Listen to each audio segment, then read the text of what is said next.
There's a quote from Mark Twain which says that the rumor of my death has been exaggerated. Greatly exaggerated. Greatly exaggerated. You used it a couple of minutes ago.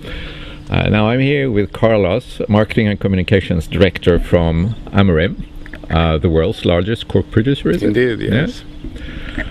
So why is the rumor highly exaggerated? Well, I think the rumor is highly exaggerated because out of 16 billion bottles that are filled every year, about 12 to 13 billion are still stopped with cork and likely to remain in a great percentage closed with cork. And I think it's also been exaggerated in the sense that we seem to forget that cork has a track record, that cork has had an obvious role in creating some of the greatest wines in this world, and has been a non-documented role in contributing to achieving that greatness that we all look for in a bottle of wine. In addition to that, obviously we have a material that works, we have a material that can be subjected to bad practices, in which case it wouldn't work, but when it does, we need to know why that greatness can be achieved in a bottle of wine. And it's our role to demonstrate that it's not just cork, it's cork and something else, and that something else today is about sustainability. It's about a good impact on the social angle, on the economic angle, and on the environmental angle, all wrapped in the solid quality that we have to deliver and that we will continue to deliver. Now in the 80s and also in the 90s, and still a bit, there has been a lot of criticism about cork, and in the 80s and 90s you had a lot of problems. Now what have you done to change all this? There's a dollar figure that you can attribute to that. Actually a euro figure, 53 million or 70 something million US dollars that have been invested to create new plants, to create new processes, to train people, to introduce the world's most sophisticated chemical analysis there is, a gas chromatography, either with mass spectrography or electronic capture, electron capture and detection. So we talk about pretty sophisticated stuff, stuff that is absolutely fundamental to make sure that cork arrives with the quality that we want. No one hates cork taint more than we do, but we also have a role in educating people in finding out that trichloroanisole contamination can come from many sources, that an anisole is no longer just an anisole, that we have tribromoanisole, tetrachloroanisole that cannot or don't have to be carried by cork, and we have trichloroanisole that can be carried by cork or by plastic, or by carton, or by wood. So we have a lot of educational tools that we have at our disposal today, but still there's a lot of work left to be done. I think you could argue that the most important thing for a closure is to keep the closure tight. Well, it is, otherwise it would pour out. But I think you might also argue that a closure shouldn't only be tight, but it should also have other qualities. What is it that makes cork the best cork, closure in your opinion? Cork, like many things in nature, are not easily duplicated by man.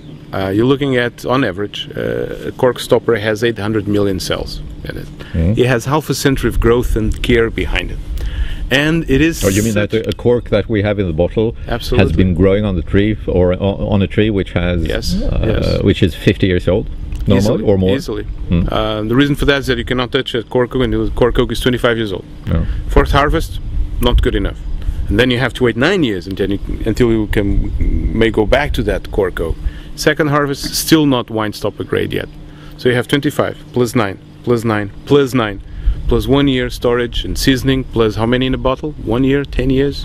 50 years. So the youngest cork is 50 years old. At least, or 3 it's quite remarkable for a natural product. Now, what is it, apart from the fact that it has to keep the bottle closed, what is it that is important with the cork? It's a delicate balance. You want, obviously, those 800 million cells I was telling you a while ago to play its role. And its role is basically to keep the liquid inside and a lot of stuff on the outside. Now, the question here is that how much oxygen ingress we want. Well, there's a big discussion about that. Is there any oxygen transmission through the cork or not? There is. And there's not only through the cork. Remember, those 800 million cells, they're packed with an air-like gas, and they get squeezed pretty hard. And in addition to that, you have the cork bottle interface. And then you have the interface between the outside and the inside. There's a lot that only now we begin to know. that's peer-reviewed today, published at by the American Journal of Agriculture and Food Chemistry, where all that is demonstrable. It's demonstrated, it's measured, it's assessed. But at the end of the day, we are answering one question, but we are creating 3 or 4 or 5 more. For example, how much oxygen, at what rate, when? Because what to me may perhaps be fine microoxygenation, for you it could be a blatant oxidation. So who decides that? And well, it's actually like many things in wine, that there is not an answer. It's not a singular answer. There are many different answers, but depending on what you want to achieve with the wine.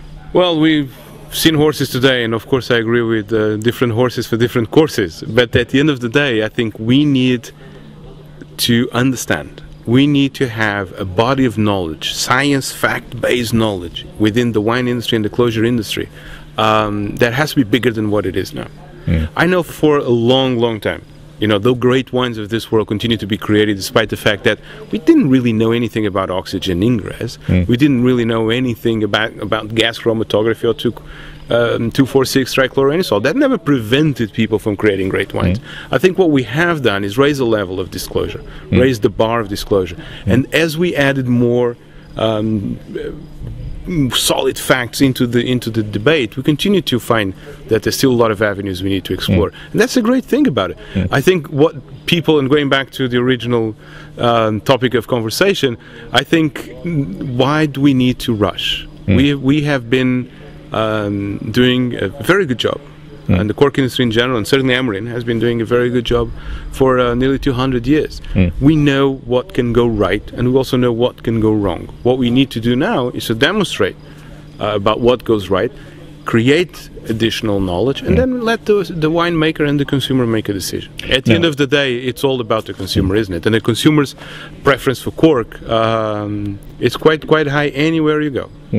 Now, Amorim, it's the world's largest cork producer. Yes, by far, yes. And for those who are curious about the cork, you have collected quite a lot of information, both, I guess, your own internal information and external research. That you have put available on a website. Yes, there's a website called corkfacts.com and also amorim.com, where you can access all the information that you want. For example, the life cycle assessment that we did with PricewaterhouseCoopers. Not that a natural product's ability to have a good carbon footprint or to have a good impact in the environment needed to be demonstrated, but we'd like to measure things as much as we can, so we work with Pricewaterhouse to do a life cycle assessment. All 167 pages of the report is on that website. You want to find out what the American Journal of Agriculture and Food Chemistry has been published in terms of peer-reviewed data about oxygen ingress, you can go there, corkfacts.com. Carlos from Amorim, thank you very much. Thank you. Bye. Bye, Britt.